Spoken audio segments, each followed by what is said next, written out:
I have been doing uh, a previous video. I did a previous video on Christ in the Psalms, part 1. And now I'm doing Christ in the Psalms, part 2. And we can entitle it Christ, our Perfect Pathfinder. Psalm 8, after Psalm 2, is the next messianic psalm, I believe. Psalm 8, at the first level of interpretation, we do see a depiction of the dignity of man. The writer says, as he is looking at the stars, "When I see your heavens, the work of your fingers, the moon and the stars which you have made, what is man that you remember him, or the Son of Man that you visit him?" I love that in the Hebrew. Ki eresh shamecha, ma'aseh etzbe'otecha, yarecha v'chochavim asher kunanta, ma anosh ki tizkarenu, uven adam ki tifkadenu. The beautiful psalm. It is significant that we are told that the nearest galaxy is 30 million light years away, or some would say 1.5 million, depending on where you are looking.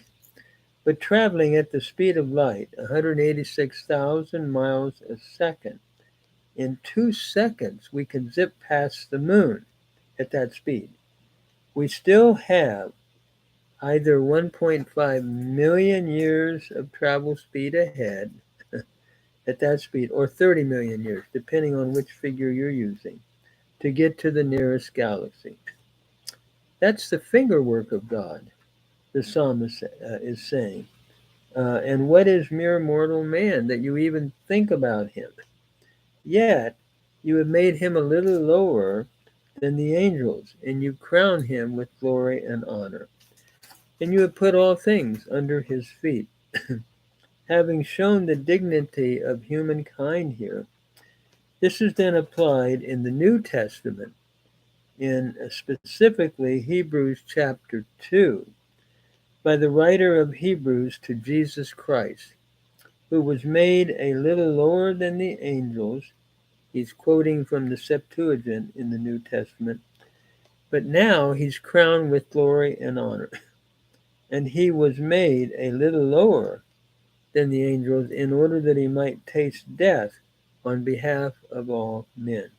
Hebrews chapter 2, verse 9.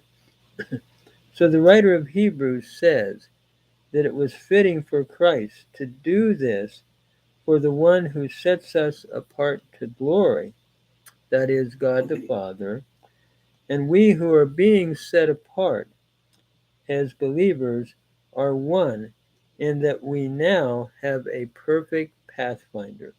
Hebrews chapter 2, verse 10. So Jesus Christ was perfected as that perfect pathfinder for us.